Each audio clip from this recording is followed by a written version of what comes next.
नमस्कार, capital TV का खास शो यूपी का दंगल देख रहे हैं आप। मैं हूं आपके साथ पूजा। आज यूपी के दंगल में बात करेंगे 3 बड़ी खबरों की। पहली, सीएम योगी का बड़ा ऐलान, आधी हुई बिजली की कीमत अब 3 रुपए प्रति यूनिट देना होगा चार्ज। दूसरी खबर, धर्म संसद में बोले मौलाना तौकीर के हिंदू मुस्लिम पर बड़े बयान की। तीसरी, एसपी आरएलडी में अभी तक नहीं हो सका सीटों का बंटवारा, अखिलेश जयंत की मुलाकात के बाद भी नहीं लगी मुहर। और इन्हीं 3 बड़ी खबरों पर चर्चा के लिए हमारे साथ स्टूडियो में मौजूद हैं कैपिटल टीवी के editor in chief doctor Manish Kumar. Doctor साहब, बहुत बहुत स्वागत है आपका। धन्यवाद। तो चुनाव से पहले योगी सरकार ने किसानों को बड़ी सौगात दी है। योगी ने किसानों को 50% बिजली में छूट का ऐलान किया है। इस फैसले से राज्य के 13 लाख किसानों को सीधा फायदा होगा और उनकी सिंचाई लागत आधी हो जाएगी। डॉक्टर साहब, जिस तरह से सीएम योगी ने किसानों को एक बड़ा तोहफा, बड़ा गिफ्ट दिया है, उसका असर यूपी के दंगल में क्या पड़ेगा? देखिए, इसको कहते हैं मास्टर स्ट्रोक। पूरी दुनिया लगी हुई है मोदी जी के सुरक्षा में, सेंध में क्या हुआ, सारा डिबेट, सब कुछ एक अलग दिशा की ओर है। और बैठे बैठे योगी आदित्यनाथ ने एक रॉकेट छोड़ दिया। ये डिसीजन ऐसा है कि आप समझिए कि ये जो वेस्टर्न यूपी किसान आंदोलन और तमाम तरह के जो कयास लगाए जा रहे थे, उसको एक झटके में योगी आदित्यनाथ ने इस फैसले से उसकी भरपाई पूरी कर दी। अब बाकी सब लोग टहल रहे हैं, ये फ्री कर देंगे, वो फ्री कर देंगे, ये कर देंगे, वो। अब ये तो डिसीजन हो गया। ये तो बाहर की बात, जीतने के बाद कौन क्या करेगा कोई नहीं जानता, लेकिन ये फैसला तो ले लिया गया। और ये फैसला किसके लिए लिया गया? तो जो सबसे नाराज चल रहे हैं तथाकथित, वैसे कोई नाराजगी नहीं है।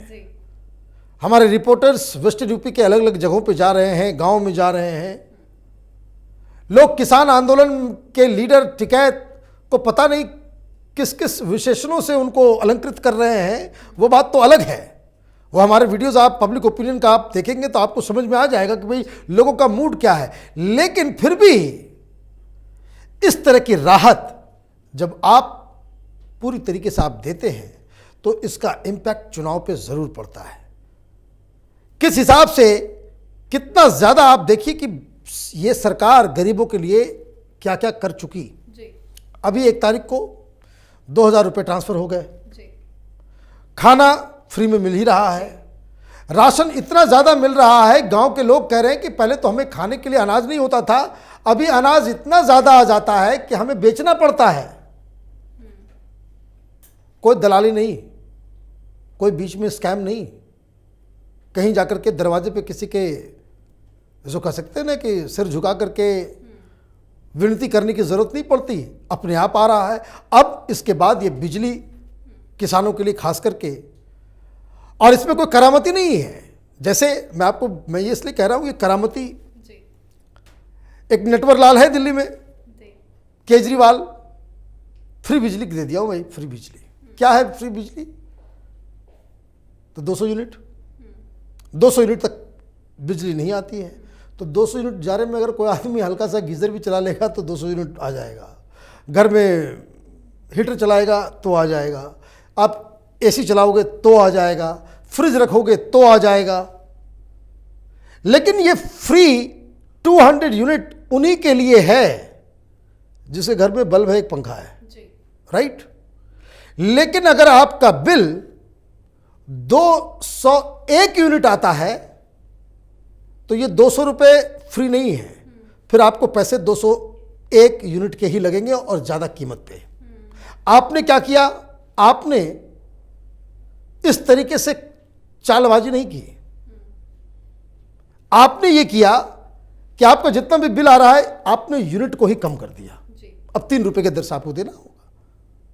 कहीं 6 है, कहीं 8 है, कहीं 9 है, कमर्शियल रेट्स अलग है। लेकिन किसानों के लिए ये बहुत बड़ी राहत है और इसका फायदा भारतीय जनता पार्टी को आने वाले चुनाव में अवश्य होगा। चलिए दूसरी खबर पे भी नजर डाल लेते हैं।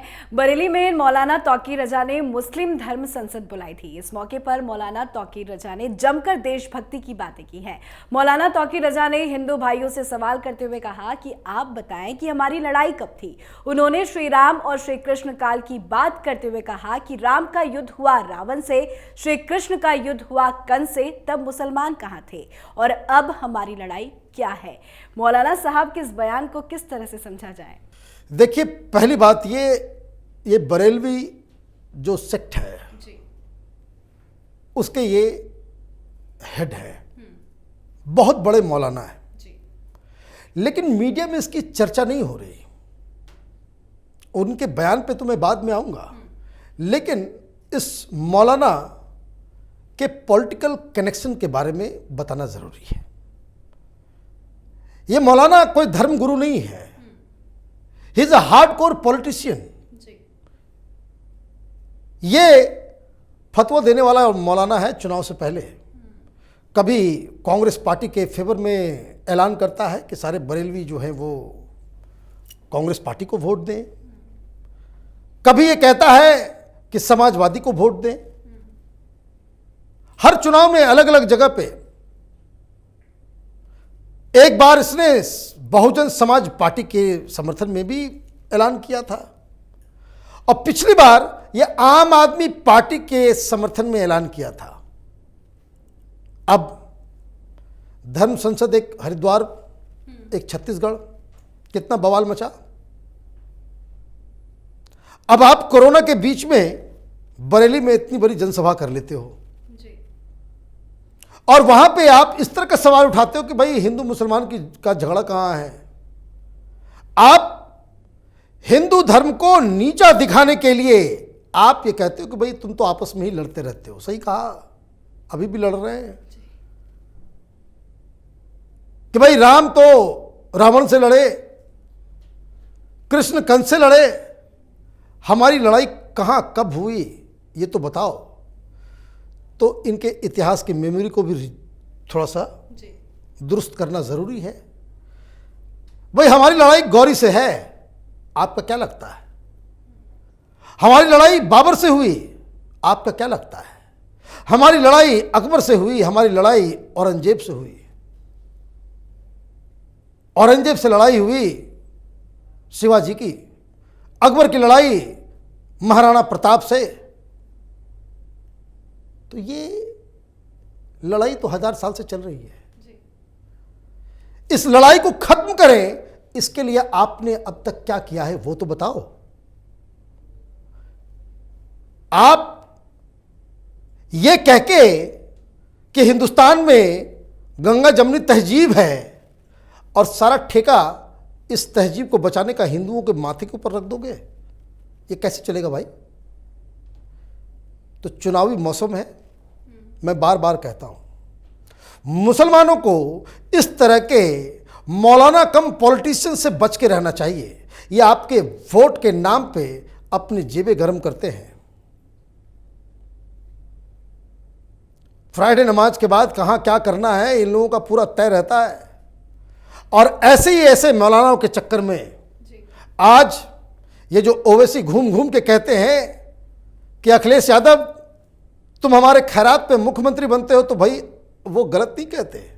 11% जिसके पास वोट है उसका आदमी मुख्यमंत्री बन जाता है, जो 19% वाला है वो कटोरा लेकर के पीछे पीछे घूमता रहता है।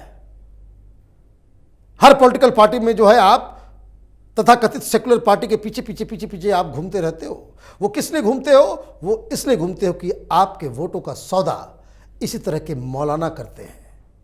और जब तक ये अकल मुस्लिम समाज को नहीं आएगी तब तक ऐसे ऐसे लोग पूरे कौम को उसको कह सकते हैं कि गिरवी रख करके अपना फायदा उठाते रहेंगे। चलिए, बहुत अच्छी जानकारी आपने दी। तीसरी खबर पे भी नजर डाल लेते हैं। एसपी और आरएलडी के बीच चुनाव गठबंधन तकरीबन तय माना जा रहा है, लेकिन अभी तक दोनों ही दलों के बीच सीटों का बंटवारा नहीं हो सका है।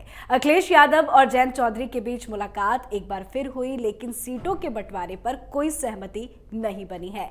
आरएलडी और सपा के गठबंधन को लेकर आपने कई बार कहा क्योंकि बहुत मुश्किल है। गठबंधन की चर्चाएं तो हुई, मीटिंग भी हुई, लेकिन सीटों पर अभी भी बंटवारा नहीं हो पा रहा है। देखिए, अखिलेश यादव डेस्परेट हैं और राजनीति में कोई किसी का दोस्त नहीं होता। राजनीति बार्गेनिंग का खेल है।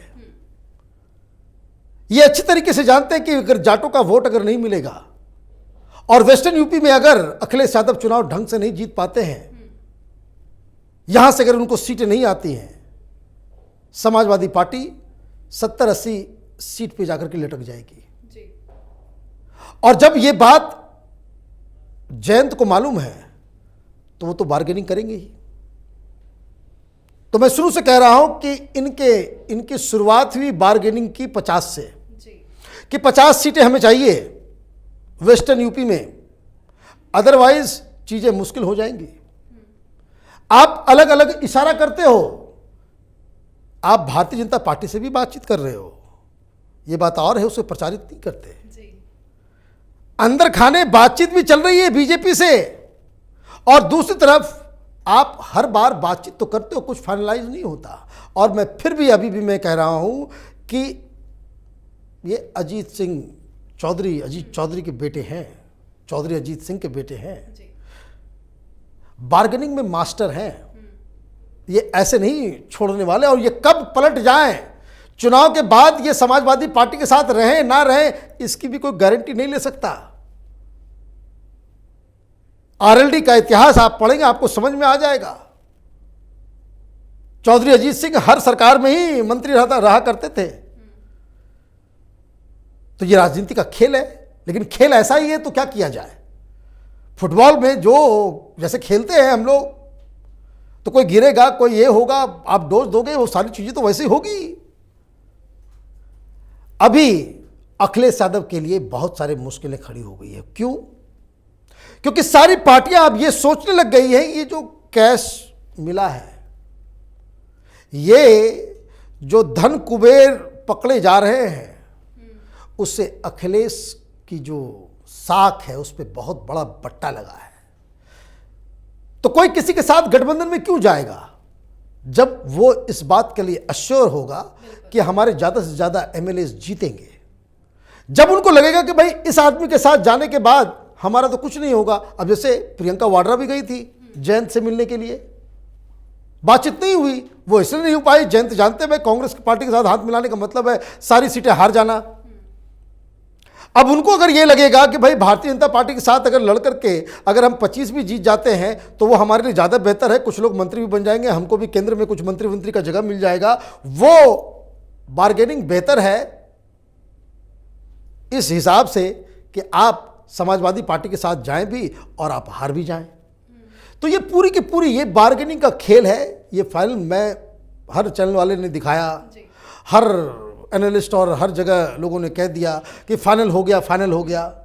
राजनीति में कुछ फाइनल नहीं होता अनटिल अनलेस जब आप नॉमिनेशन करके उसको डिक्लेयर नहीं करते हैं, तब तक कुछ फाइनल नहीं होता। और ये उसी राह पे ये गठबंधन जाता हुआ दिख रहा है। चलिए, बहुत बहुत शुक्रिया जानकारी के लिए। धन्यवाद। तो यूपी चुनाव नजदीक है, हर पार्टी एक्शन में है, पर अभी तक किसी भी पार्टी की गठबंधन पर मोहर नहीं लगी है, क्योंकि सीटों को लेकर खींचतान जारी है। यूपी चुनाव पर कैपिटल टीवी की नजर बनी हुई है। देखते रहिए कैपिटल टीवी का ही channel, capital TV Uttar Pradesh. नमस्कार।